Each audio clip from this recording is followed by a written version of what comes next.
Let me introduce myself. I'm Sara Czaja.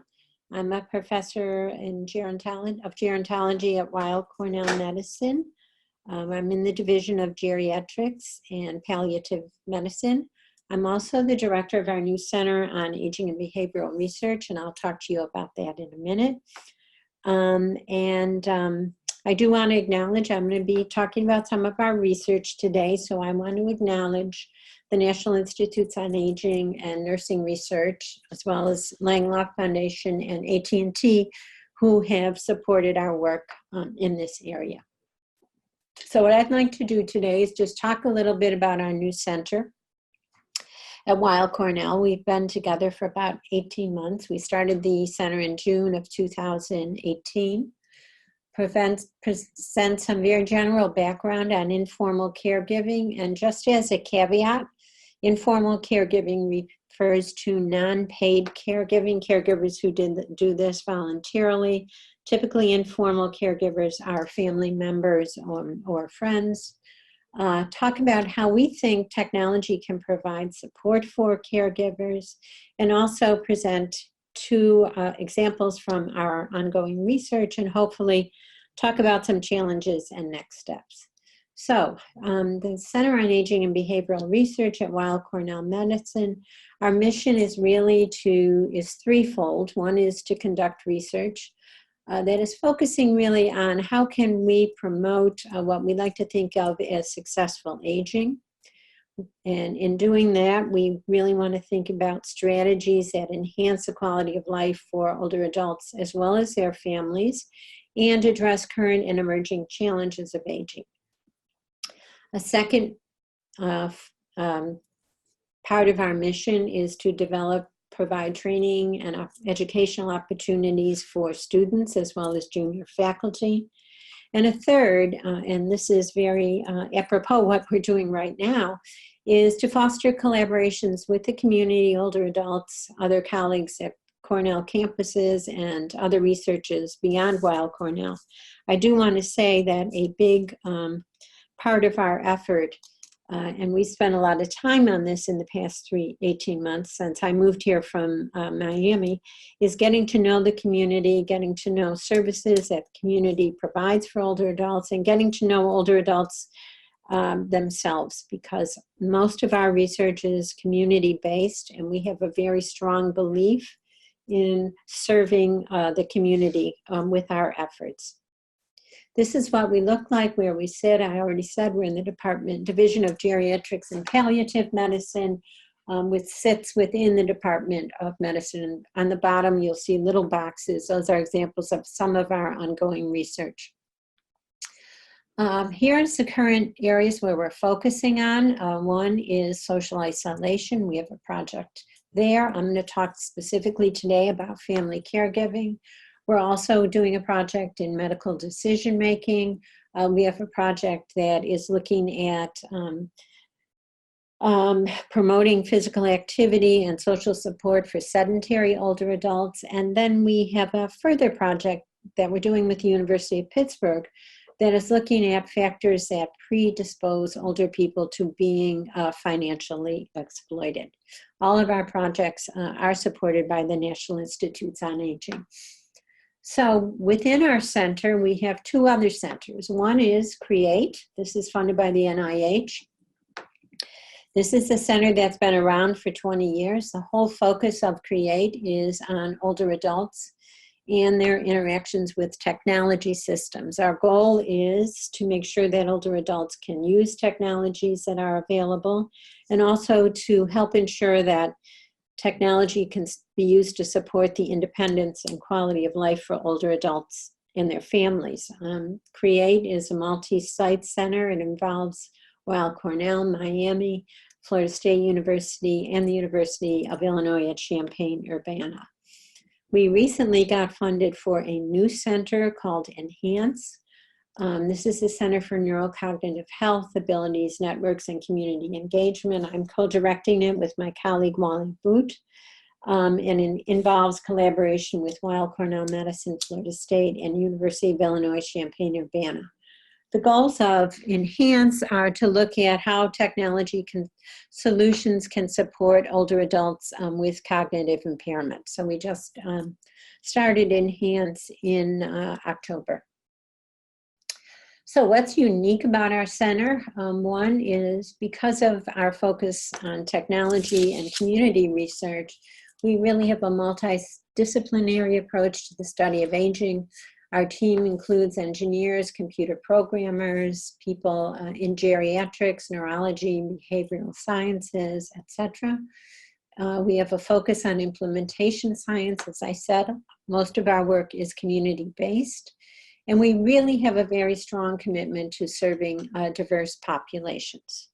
Another unique focus is that the integration of technology into both our research and intervention programs. And this really sets us apart from other centers on aging. So why are we focusing on technology and aging? We get this question a lot. One is that technology is ubiquitous. People need to interact with technology no matter what they're doing. If they're getting healthcare services, engaging in leisure activities, learning activities, think about how we communicate now. It's very different because of technology. And also the way we perform work is very different because of technology. Well, at the same time that technology is ubiquitous, sometimes we know, and I'm sure all of us have had this experience, that it's not very well designed and it's cumbersome to use. And what happens then, if we can't use the technology, we typically abandon it.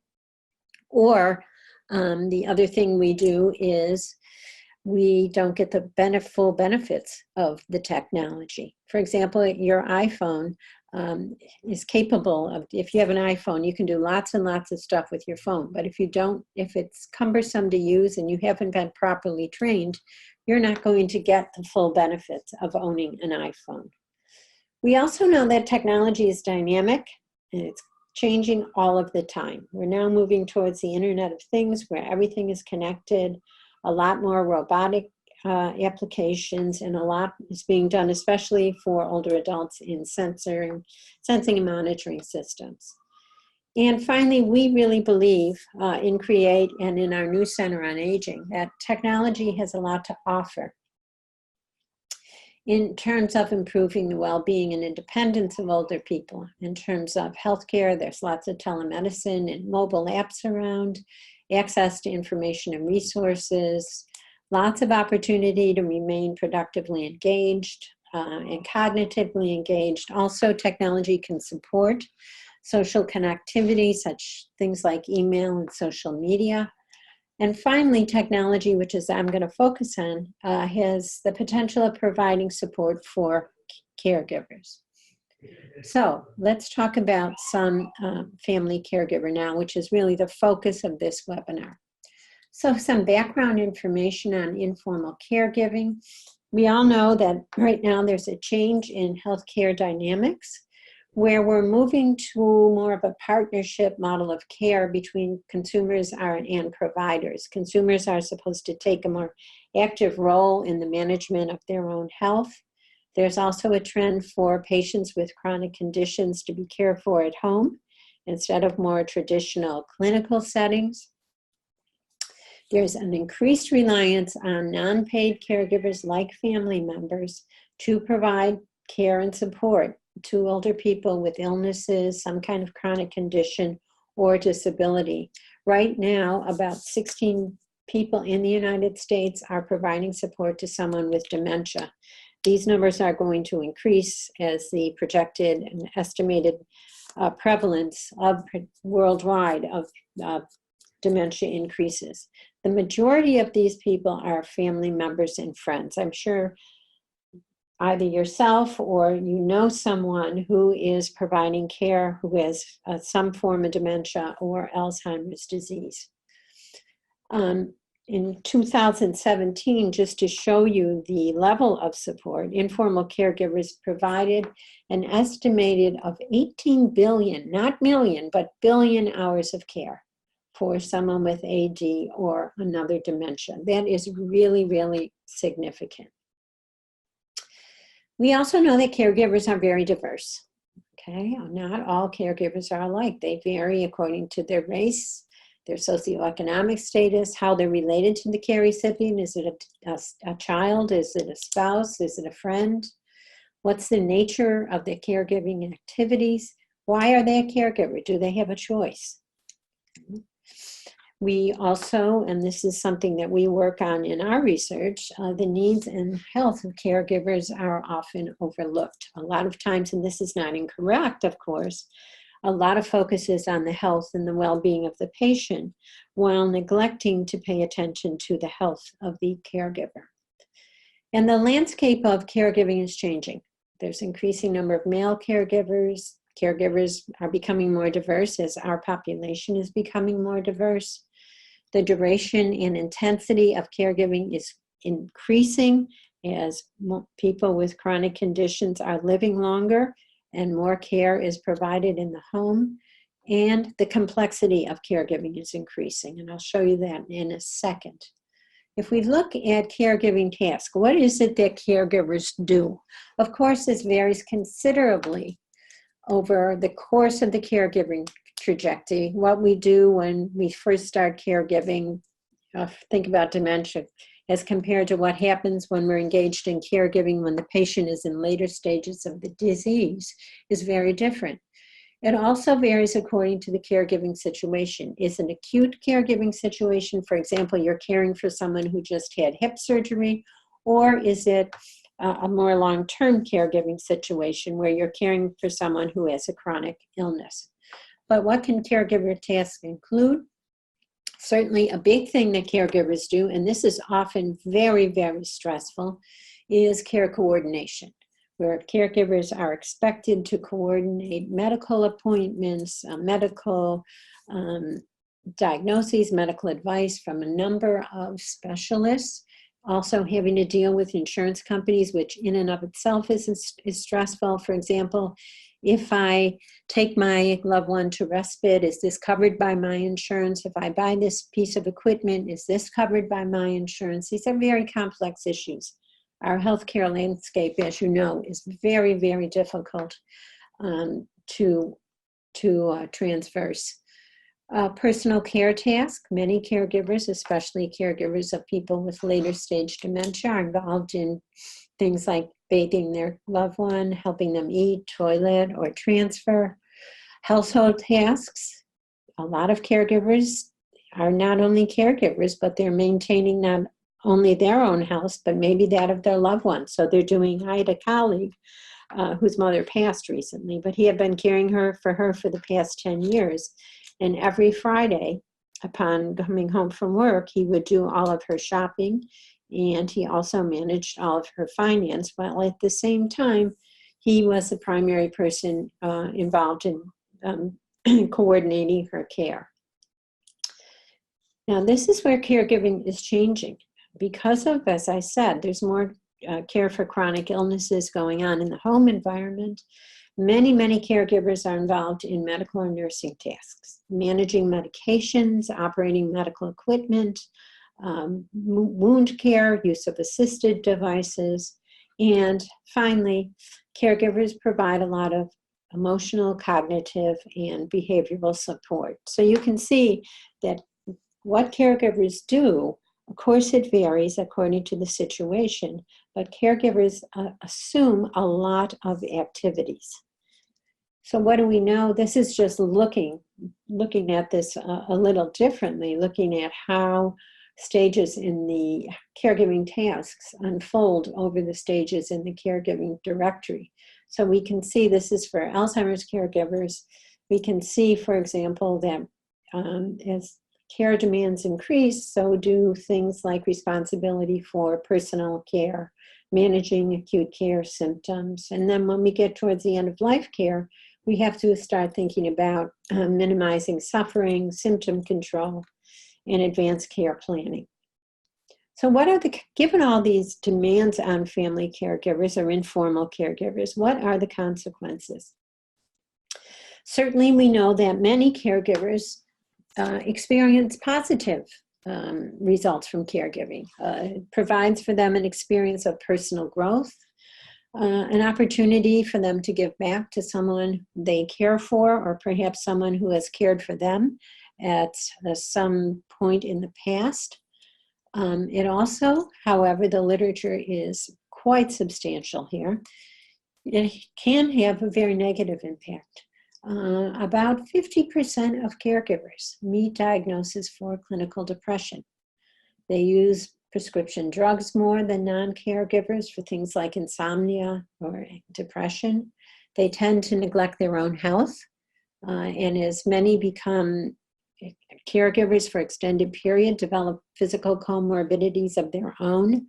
I have a friend, in fact, corresponded with her today. She's been caring for her husband for 10 years, and she was just hospitalized herself because of stress-induced problems with her blood pressure. So she's been so involved in the caregiving, she really hasn't been thinking about taking care of herself. There's also disruptions in employment, in family and social relationships, and also economic consequences. Medical costs, employment costs. People have to quit work or start working part-time because of their caregiving responsibilities. So caregiving can and is quite daunting.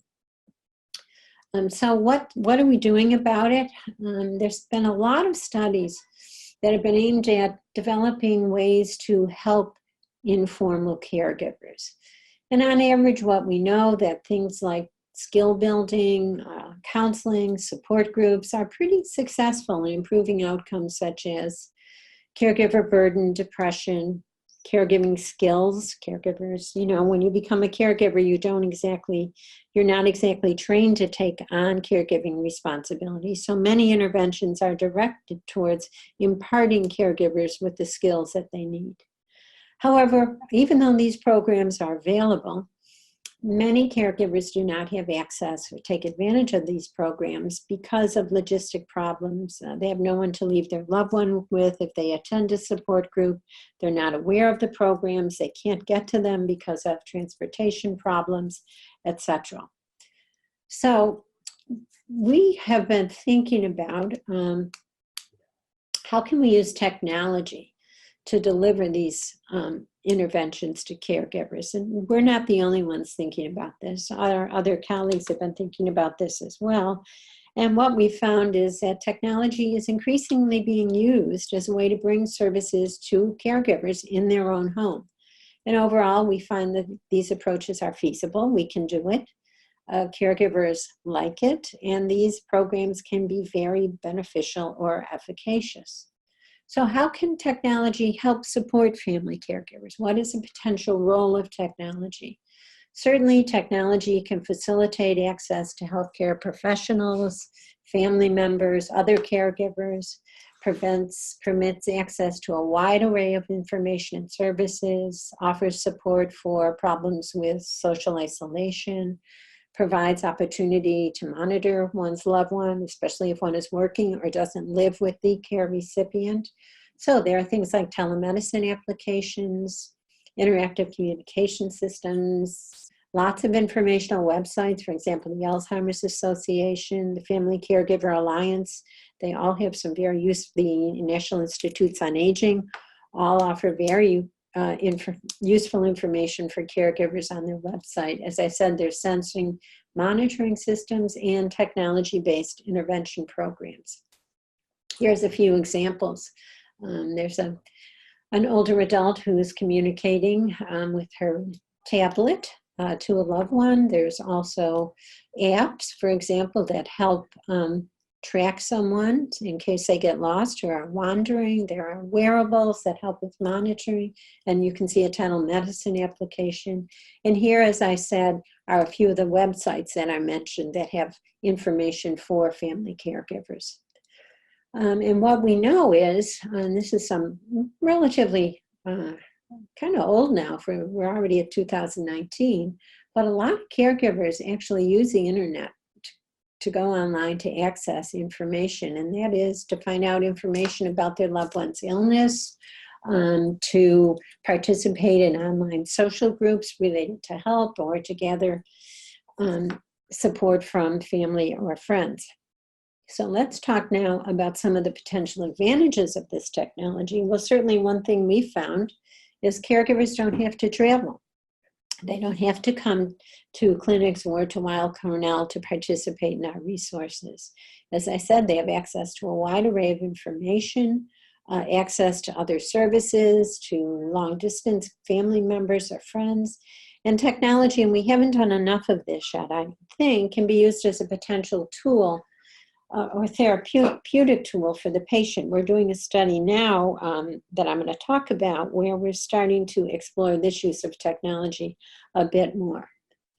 So let me talk to you about two studies very briefly to show you what we're doing using technology to support caregivers.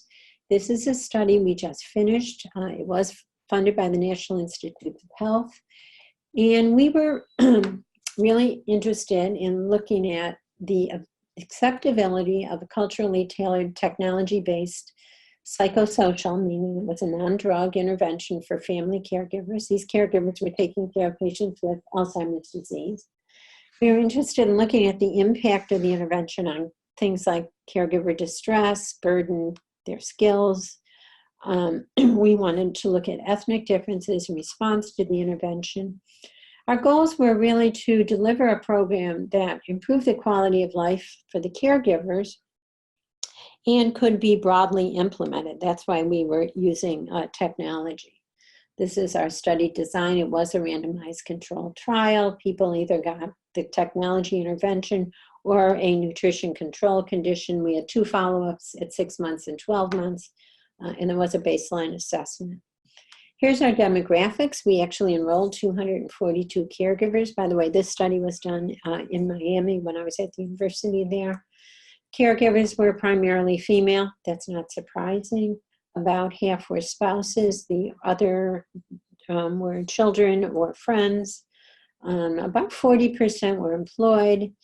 And the care recipients were older than our caregivers, not surprising. Most of our care recipients were about split between males and females, and they needed quite a bit of help. These patients were fairly well advanced. We could tell with their MMSE score, that's a score of general cognitive status, and a cutoff for someone who's non-impaired is 26. So you can see an average of about 15 means that our sample was pretty impaired cognitively.